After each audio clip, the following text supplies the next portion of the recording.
Você já sabe quais as tendências educacionais tecnológicas para 2022? Para te contar um pouco mais sobre isso, convidamos 5 profissionais da área. O primeiro, Janes Fidelis Tomilin, a Mara Lúcia Carneiro, Priscila Gonzalez, Frederic Michael Lito e o Rodrigo Estevam. O primeiro convidado que queremos apresentar é o professor Janes Tomelin, diretor de Ética e Qualidade EAD da Associação Brasileira de Educação à Distância, a ABED, pró-reitor de ensino da Unicesumar. Olá, seja bem-vindo. Hoje nós estamos aqui para conversar um pouco sobre as tendências para a educação em 2022. E a gente está falando não tendência para daqui a 5 anos, a gente está falando para a tendência desse ano. Será que é possível? A primeira delas você já ouviu falar, HTML5. Depois que o Flash caiu, o processo de construção, animação, produção de objetos de aprendizagem perdeu muito em qualidade ou perdeu em elementos interativos e migrou-se muito para construções em HTML5, mas que tinha algumas limitações e a programação dificultava criar elementos de interação.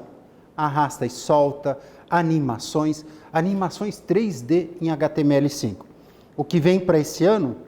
Alta performance em produção de materiais para estudar em HTML5. A gente já vê a empresa de marketing avançando muito. E para 2022, o HTML vai trazer muitas novidades, elementos interativos ao longo da tua experiência de leitura, de navegação. Quem já não viu, não desejou, quem tem criança sabe, já pediu. Os games evoluíram muito para simuladores, elementos, né, e recursos, soluções, para que você possa experimentar mais o jogo, como se você estivesse simulando aquela realidade.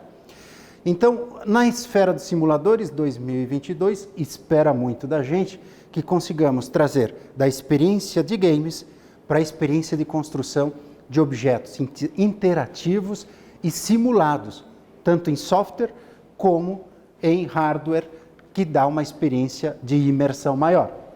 O que, quando você vê, né, alguém escrevendo japonês ou mandarim, o que você quer saber? O que está escrevendo? Qual é o significado do que está aí? Para 2022, está ali. Se não tem significado, a gente não entende o que está escrito. Se não fizer sentido, eu não vou querer estudar. Se não fizer razão aquilo que eu estou procurando na vida, talvez eu não me interesse. Então, a tendência é uma educação que faça sentido. Aprendizagem significativa. Uma tendência metodológica para fechar é o do avatar.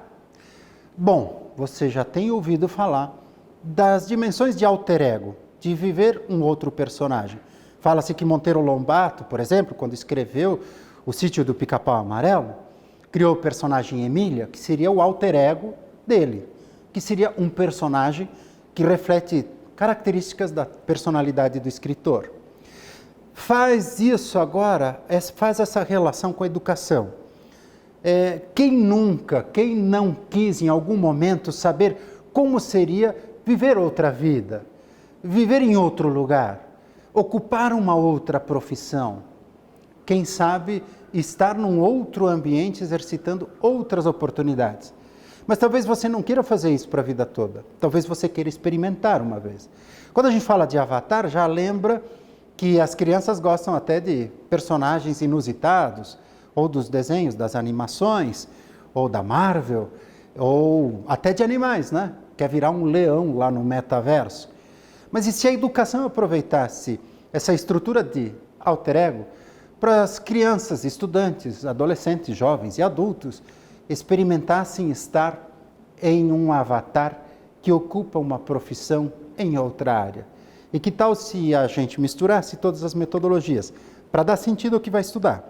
Você incorpora um personagem, um executivo, ou aquele agricultor que está cultivando, né, a uva, e você quer desenvolver uma estratégia de experimentar o que é o desafio e um problema daquele cotidiano. Então, um avatar, também na área da educação, é pensar alter ego, para você se colocar no lugar de outros atores profissionais, ou cientistas, ou culturais, e ali experimentar os desafios que poderia vivenciar. Perfeito, termino por aqui agradecendo, desejando que 2022 se revele com muitas descobertas, além destas tecnologias e metodologias, outras tantas que você conseguir identificar e explorar. Até a próxima! Mara Lúcia Carneiro é professora na Universidade Federal do Rio Grande do Sul, doutora em Informática na Educação e mestre em Ciência da Computação. A tendência que ela nos traz hoje é o ensino híbrido. Para ela, abre aspas. Enquanto o ensino híbrido foi pensado como uma metodologia de ensino, onde o professor organiza atividades que poderiam ser ora realizadas remotamente ou de forma individual, ora desenvolvidas no encontro presencial, esse termo foi assumindo outros significados. O modelo em que o professor ensina e o aluno aprende já está superado. Professores e alunos aprendem juntos, consumindo e produzindo conhecimento. A tendência é essa integração se tornar parte de nosso dia a dia. Em seguida, Priscila Gonzalez, cofundadora do Instituto Educa Digital, referência mundial na área de educação aberta na cultura digital. A primeira tendência que ela traz é a educação midiática. Para ela, é preciso instruir e formar cidadãos com senso crítico em relação ao ambiente digital e informacional, ou seja, promover uma educação midiática. De forma geral, a educação midiática pode ser definida como um conjunto de competências que atravessam o ensino-aprendizagem e tem como principal objetivo educar as pessoas para desenvolver um pensamento crítico em relação ao ambiente tecnológico. Assim, os cidadãos se tornam aptos a consumir, analisar e produzir conteúdo e informação na era digital. A segunda tendência é a proteção de dados. Abre aspas. Não basta falar em como a tecnologia deve entrar nos processos educativos, mas também questionar qual tecnologia e por que ela está sendo empregada. E isso significa entender como os dados de professores e estudantes estão sendo utilizados pelos fornecedores de tecnologia. Ela complementa ainda dizendo que qualquer cidadão tem o direito de ter seus dados pessoais protegidos, assegurado pela Lei Geral de Proteção de Dados, a LGPD. Em seguida, inteligência artificial. Priscila acredita que em 2022 esse assunto será pauta de muitos debates para entender se e como essa tecnologia pode ser usada na educação. Software livre é outra tendência apontada pela especialista. Para ela, os softwares livres já são uma tendência no mundo digital, especialmente quando falamos em estudantes e professores de cursos voltados a essa área. Ela afirma ainda, abre aspas, é preciso dar oportunidade para que se conheça e experimente tecnologias abertas e os softwares livres. Assim, deixamos de ter os nossos dados pessoais alimentando um modelo de negócios.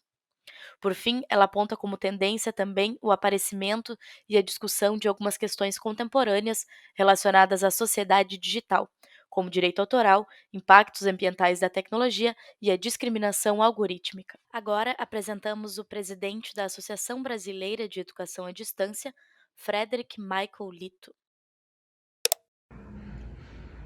Oi, tudo bem? Se você quer saber como vai ser o futuro da educação, eu tenho uma boa notícia para você. Vai ser muito mais interessante, mais dinâmico e mais personalizado do que educação, tanto no ensino básico quanto no ensino superior atualmente. O uso de tecnologia vai ser cada vez maior, podendo oferecer para alunos e professores educação à distância para certas coisas e educação presencial para outras coisas. Vamos ver a dinâmica, os alunos podendo fazer projetos em comum, em ciências, em artes, com alunos em outros países, usando a internet. E as pessoas vão poder estudar mais as coisas que eles gostam. Quer dizer, em vez de ter tanto paternalismo com a escola dizendo você tem que estudar isso, mas não pode estudar aquilo, vai ter mais oportunidades para estudar coisas que não foram estudadas até agora. Isso vai ser muito interessante para alunos e professores também. Vai ter mais a atomização de conhecimento. Isso já está acontecendo conosco. Quer dizer, em vez de estudar sua história em 2 ou 3 tipos. Vai ser possível estudar história no Oriente Médio, história na Ásia, para que cada aluno possa estudar as coisas onde se gera mais curiosidade. Também vai ter tradução automática. Tradução automática por computador, que significa que se você quer trabalhar em conjunto com alunos e professores em outros países que têm outras línguas, você vai poder fazer isso com tradução automática no seu telefone celular e seu computador. Quer dizer, a perspectiva para o futuro é muito grande, para melhor qualidade e melhor atenção, personalização do aluno, porque a tecnologia, usando inteligência artificial, vai permitir que o software usado na aprendizagem identifica o estilo cognitivo que cada aluno tem e conduzir a educação desse aluno no caminho que o aluno vai querer mais e onde tem maior habilidade. Então, boa sorte no futuro da educação. Rodrigo Estevam, CEO da Lexp Inteligência Artificial e Analytics. A primeira tendência que ele apresenta é o Learning Analytics.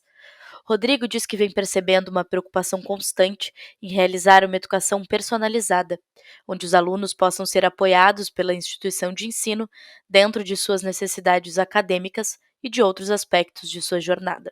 Segundo ele, abre aspas, Learning Analytics é a mensuração, coleta, análise e relatório de dados sobre os aprendizes, ou learners, e todos os seus contextos de aprendizagem, com o propósito de compreender e otimizar o aprendizado e cada aspecto do ambiente em que ele ocorre. Em seguida, inteligência artificial. Segundo ele, as aplicações de inteligência artificial no ensino superior são muito variadas. Em especial após a pandemia, temos percebido uma movimentação no setor a fim de buscar imersão de inteligência em análise de comportamento com o uso de algoritmos, o que chamamos de máquina de aprendizagem ou machine learning, a fim de identificar comportamentos desejáveis, como, por exemplo, riscos de evasão ou até mesmo comportamentos desconhecidos, como padrões de aprendizagem ou captação. Abre aspas. Outras aplicações muito difundidas de IA podem ser identificadas na aplicação de provas online, onde os alunos são submetidos a exames com auditoria do processo de avaliação, como reconhecimento facial, identificação de desvio de atenção, análise de sentimento, uso de celulares durante a avaliação, dentre outros recursos possíveis no processo que variam muito de acordo com as soluções. Ele ainda destaca que o uso de inteligência artificial no ensino superior, assim como em outras indústrias, vem sendo disruptivo e, ao mesmo tempo que evolui processos em várias esferas, oportuniza novas formas de trabalho em vários departamentos do setor, assim como contribui para uma experiência mais significativa e autônoma por parte de nossos alunos. Assistentes virtuais é outra aposta de Rodrigo para este ano. Segundo ele, as finalidades de uso são muito variadas. Nossas instituições de ensino têm utilizado assistentes para responder dúvidas frequentes de alunos, automatizar serviços de atendimento, acadêmicos, financeiros, além de contribuir com a própria aprendizagem. Permanência por meio de tecnologia. Abre aspas. Com a captação mais concorrida e complexa, a responsabilidade em realizar uma gestão de permanência efetiva, capaz de suportar os alunos em suas necessidades, aumentou significativamente e impacta diretamente a sustentabilidade das instituições de ensino superior. Por fim, temos a transformação digital, que tem por principal característica aumentar a efetividade operacional e mudar a experiência de clientes de forma significativa e disruptiva. Para Rodrigo, abre aspas. No ensino superior, o processo de transformação digital é mais lento que em outras indústrias, mas teve uma aceleração imensa no período da pandemia, onde as instituições foram obrigadas a se reinventar e se manterem ativas e operantes. Assim, ainda que os alunos e colaboradores não pudessem estar em loco, realizando suas atividades tradicionais. O processo de aprendizagem em si é cada dia mais tecnológico, fornecendo o conteúdo por meio de plataformas e permitindo aos docentes que outrora eram os responsáveis pela emissão de conteúdo um papel mais mediador, focado no aluno, mais colaborativo e personalizado. Para fazer o encerramento deste conteúdo, convidamos a líder do time comercial da MConf e professora de Geografia, Paula Vanacor. Então, educação e tecnologia são assuntos amplos e é difícil a gente saber exatamente qual vai ser o futuro. Mas conversando com os especialistas da área, a gente consegue ter uma boa noção do que já vem acontecendo e o que é tendência para seguir nos próximos anos, além de coisas que ainda não começaram a se desenvolver, mas já começam a ser discutidas teoricamente, já começam a acontecer alguns testes e em breve estarão aí sendo cada vez mais aplicados nas instituições de ensino.